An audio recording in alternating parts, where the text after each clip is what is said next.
Anong mensahe ang kailangan marinig ng mga Virgo sa buong buwan ng August 2024? Pwedeng nangyayari na to o mangyayari pa lang. Kung hindi man para sa inyo tong magiging reading, baka para sa someone na malapit sa buhay ninyo. Okay? O sa someone na kakilala nyo mismo. Kung sakali naman na may lumabas na gender mamaya, gawin nyo na lang energy, masculine at feminine energy. Pwede rin naman na yung lalaki ay yung extrovert at yung babae yung introvert. At pwede rin na wag nyo nang pansinin ang gender for as long as tama naman yung reading sa sitwasyon nyo, gano'n na lang. Wag nyo nang pansinin ang gender. Ano to?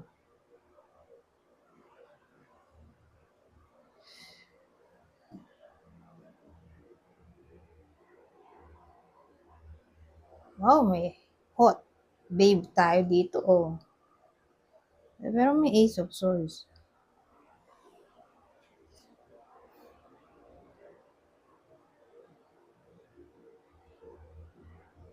So, ang dating sa akin, kasi ano to communication pero may flower. So, parang communication regarding feelings. Parang may nagkakagusto, oh. Kung Ace of Cups sana to, di ba? Sabagay, Ace of Cups ay new romance, new friendship, new love, new feelings. Pero ito kasi communication naman to. So, ganun. Ang dating sa akin, parang makakatanggap ang iba sa inyo ng communication. At ang communication ay mukhang confession tungkol sa kanilang nararamdaman. Pero may babae tayo dito. So, itong babaeng to, nagagandahan syempre. Kaya nga, magko-confess ng feelings yung lalaki siguro dun sa babae. Kasi ang dating sa akin, kung i-view natin yung hitsura nitong babae, sa akin lang, sa pananaw ko, parang patay na patay yung lalaki dito sa babae. Kasi ang ganda rin naman talaga ng babae dito, oh. Sexy, Talagang mukhang attractive. So, pwedeng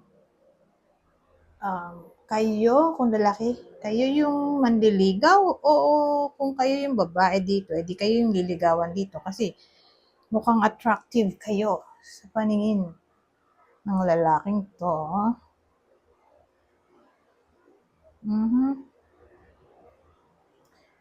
Ganun parang seductive yung itsura nito, oh. Confident, alluring, sexy, o siguro matapang. May mga tao kasing ganun na-attract sila sa matapang na look, fierce look, kumbaga. O siguro dahil may poise siya. So, ganun. Anyways,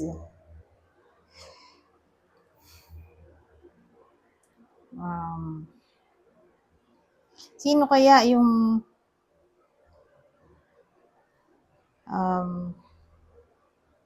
liligawan ng lalaki? Okay? Sino yung liligawan ng lalaki dito na Virgo? Kung lalaki yung nanonood, sino yung possible na ligawan nila sa buong buwan ng August? Aries, Libra. Ngayon, kung babae, sino yung possible na maaaring manligaw sa iba sa inyo? Ngayong August? Libra ulit. Libra to Libra. So, kung mandiligaw, Kung babae nga at baka may manligaw, ito yon. Ito yung mga zodiac sign na pwedeng pagpilian o maaaring manligaw. Libra, Leo.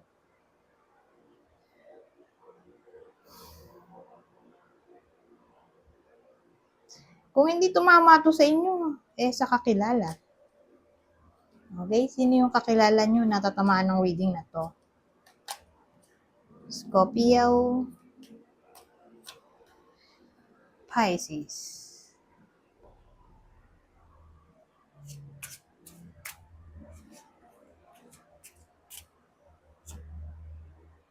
Ito naman mensahe sa person ng iba sa inyo.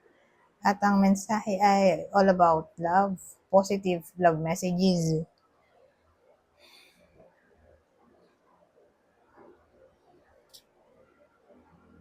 So sabi dito, I don't trust easily, but with you, I feel so safe and accepted. Hindi ako nagtitiwala agad o hindi ako madaling magtiwala. Pero sa iyo, pakiramdam ko safe. Pakiramdam ko napakaligtas at tanggap ako.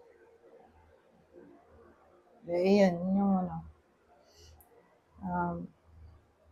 translation para sa iba na hindi marunong mag-English. So, kanino kayang mensahe to? Kaninong person ng Virgo? Maaring manggaling to?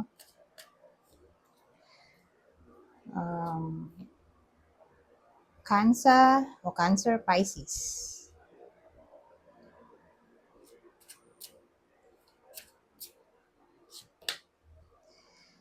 I daydream of a future together. Whether single o in relationship, yung iba sa inyo, yung person dito, ng iba sa inyo ay nagde-daydream tungkol sa future nila magkasama. Kumbaga, nagde-daydream ako tungkol sa ating hinaharap na magkasama. Ganun eh. Kumbaga, iniisip ng taong to ang future ng iba sa inyo. Future nilang dalawa. Future na magkasama pa rin sila doon. Ganon. Anyways, kanino kaya pwedeng manggaling yan? Sino ang partner ng Virgo, Gemini, Leo?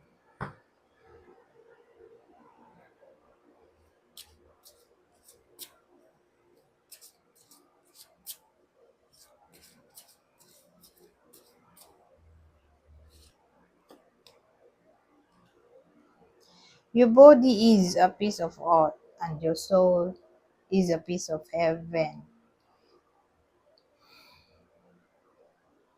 Ang katawan mo ay piraso ng art at ang iyong kaluluwa ay piraso ng langit. OMG. Anyways, kanino to galing? Kanino kayang mensahe to? Sino ang pwedeng zodiac sign dito ng portion ng Virgo, Capricorn? Capricorn ulit. Dalawang card, parehong Capricorn. So, mag-stick tayo dyan. Specifically, Capricorn ang zodiac sign.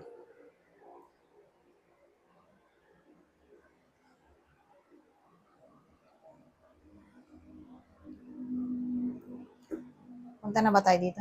Sige na. Ilan ba to? 3? Sige, pwede na dito. Sa last deck.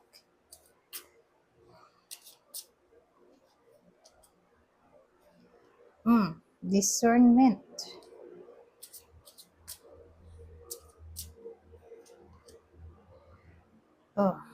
Authenticity.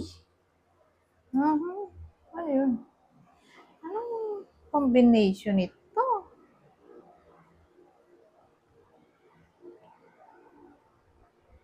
Well, ang dating sa akin, may iba sa inyo,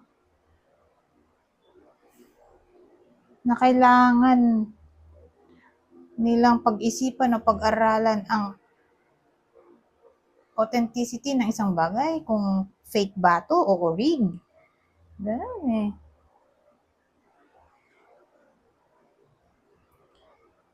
So, baka may bibilin yung iba sa inyo. So, beware sa authenticity. Okay? Nang bibilhin at baka mapeke nga.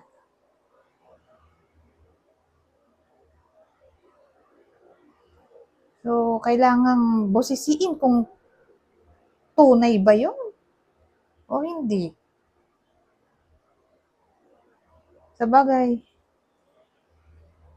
maraming fake kasi ngayon maraming fake sa panahon ngayon, lalo na sa mga binibili online. So, maging mapanuri, lalo na kung mahal. OMG. O, kung di man to tungkol sa bibilhin, authenticity sa information na maaring masagap ng iba sa inyo. Kasi nga, hindi natin masasabi kung fake ba o tunay yung masasagap ng iba sa inyo. So, kailangan dito ng matinding pagbusisi ba? Sa madaling salita, wag masyadong maniwala basta-basta. 'Di ba? Whether gamit ito o feelings o balibalita, wag basta-basta maniniwala agad kasi nga malaki ang chance na baka scam to o fake o gossip lang. So beware, okay? Anyways, hanggang dito na lang. Goodbye for now.